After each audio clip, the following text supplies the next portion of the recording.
Want to outmatch 99.9% of people in raw strength? Forget about complex machines or endless gym circuits. True power begins with just 4 foundational moves. And the first one is shockingly simple. Exercise number 1, the farmer's walk. At first glance, it looks basic. Pick up a heavy weight in each hand. Stand upright. Start walking. That's it. But behind the simplicity lies one of the most powerful and overlooked strength builders in existence. The magic? Grip strength. While most people chase bigger muscles and major lifts, they ignore the very thing that connects them all, the grip. Every time you lift, carry, hold, swing, or stabilize something, it's your grip that takes the lead. And science backs this up. A 2015 study in The Lancet showed that grip strength predicts mortality even better than blood pressure. Another study in the Journal of Strength and Conditioning Research directly linked strong grips to better performance in heavy compound movements like deadlifts and rows. In short, a strong grip equals a stronger you, because once your grip gives out, the lift is done. But if your grip holds, your whole body stays in the game, and few things test it like the farmer's walk. You carry heavy loads over time or distance. Fingers, forearms, wrists, they all fight to stay locked in. But that's just the start. Your traps stabilize your shoulders, your core tightens to support your spine, glutes and legs power each step, your lungs race, your posture transforms into someone who looks unshakable. This isn't a vanity move. It's not about isolating one muscle. It's a full body war against gravity and fatigue. And the carryover to real life? Huge. Carrying every grocery bag in one trip, farmer's walk, dragging equipment across uneven ground, farmer's walk, hauling luggage, moving furniture, lifting your kid. You guessed it, farmer's walk. It's not flashy. There's no barbell to slam, no fancy motion, just walking with weight. But that's where the power is. It's raw, it's primal, it's real. Farmers' walks build grit, grip endurance, core stability, lung capacity, and most of all, discipline. The kind that spills over into everything else in life. They're also a brutal form of conditioning. Walk for distance or time, and your heart will spike like you're sprinting. Strength and cardio in one. Simple? Yes. Easy? Not even close. And that's why it works. Want to be stronger than 99.9% of people? Stop chasing complexity. Start embracing simplicity. Pick up, hold tight, walk forward, and don't let go. Because in a world full of gimmicks, the farmer's walk is pure, and pure strength always wins. Exercise number 2, the plank. It doesn't move, it doesn't make noise. No equipment, no motion. Just you, your body, and the ground beneath you. Seems easy, right? Hold that thought. Position your elbows directly under your shoulders. Forearms pressing into the floor, back flat, neck aligned, core braced like steel. This isn't about reps or sweat. This is about tension, holding it, owning it, surviving it. Because when the position is right, solid, tight, and controlled, your entire body is under pressure. Abs clenched, obliques firing, glutes squeezed, quads engaged, shoulders stabilizing. Even your brain kicks into overdrive, trying to stay locked in. This is more than a core drill. It's a test of control, where strength, stability, posture, and mental toughness collide. And here's where most people go wrong. They chase duration over quality. But a flawless 60 seconds is worth far more than 5 sloppy minutes with sagging hips and shaking arms. Done properly, the plank becomes a blueprint for your body's foundation. It teaches you how to brace, a vital skill for every major movement. Squats, deadlifts, overhead presses, swings. If your core isn't stable, everything falls apart. The science is clear. A 2014 study in the Journal of Sports Science and Medicine found that isometric core work like the plank beat traditional sit-ups and crunches when it came to spinal stability and injury prevention. Another study in the Journal of Strength and Conditioning Research showed that strong bracing improved compound lifts by minimizing energy leaks. the loss of power due to poor core control.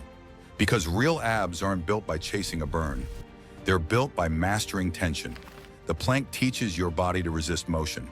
Not crunch, not twist, but to hold firm under stress, under pressure, under load.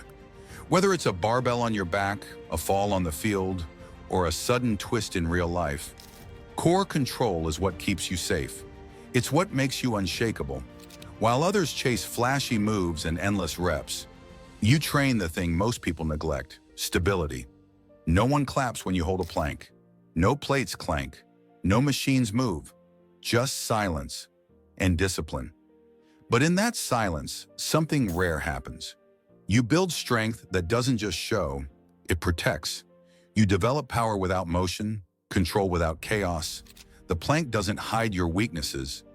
It reveals them and dares you to overcome them.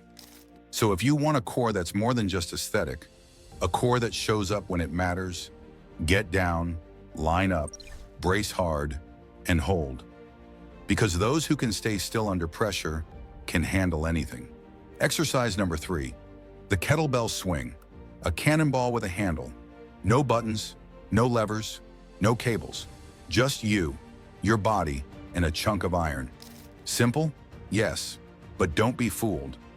This is one of the most explosive movements in the gym.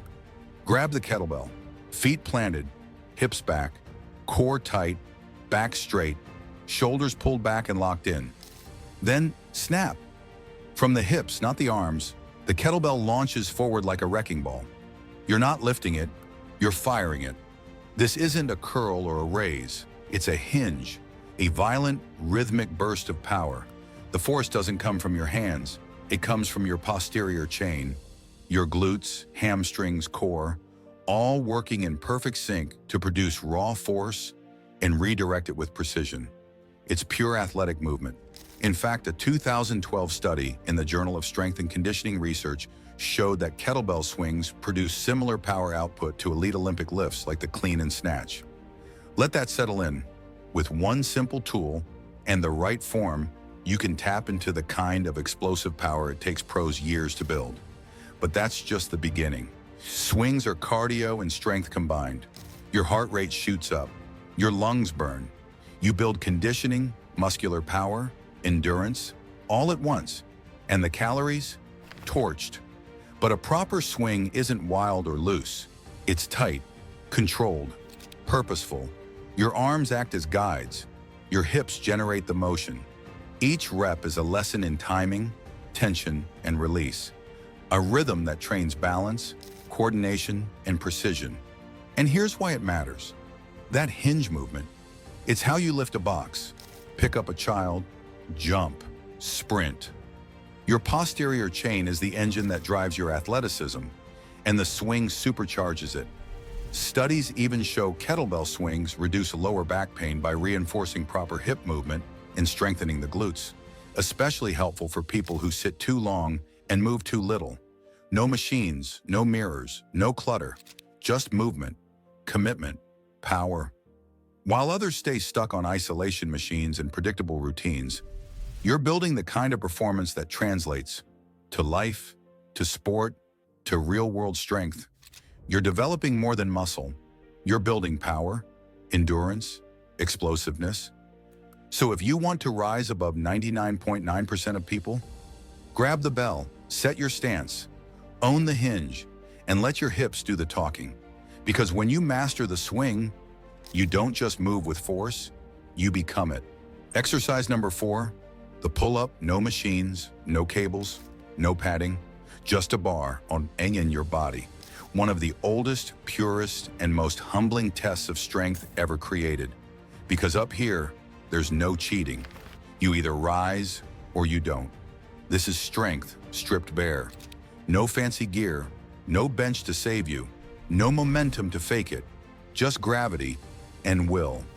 And when you win that battle, that's ownership. The pull-up doesn't just build muscle, it builds command.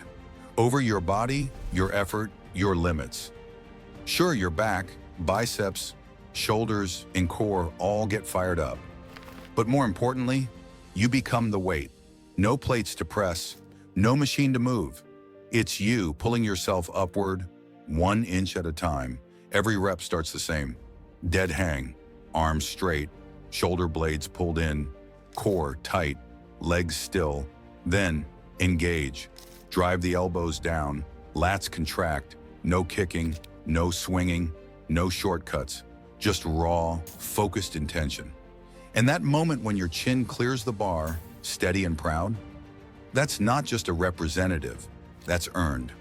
Pull-ups demand control, coordination, and a deep connection between your mind and every fiber of your upper body. They expose weakness instantly. There's nowhere to hide. That's why most avoid them. They opt for machines or half reps that never demand mastery. But not you. You don't chase easy. You earn strength, 1 clean rep at a time. Want proof it matters?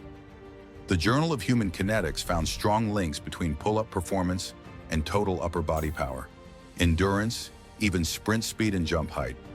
Another EMG study in 2015 showed strict pull-ups activate more muscle in the lats and core than most cable machines ever could.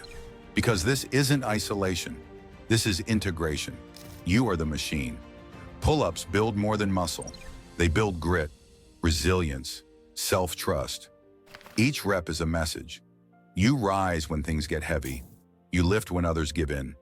You don't just look strong, you live strong. So if you want to be part of the 0.1%, don't just lift weight, lift yourself. Learn the pull-up, refine it, master it, because this movement isn't just physical, it's a declaration. Gravity won't define you, limits won't stop you, and no matter how heavy life gets, you rise above it.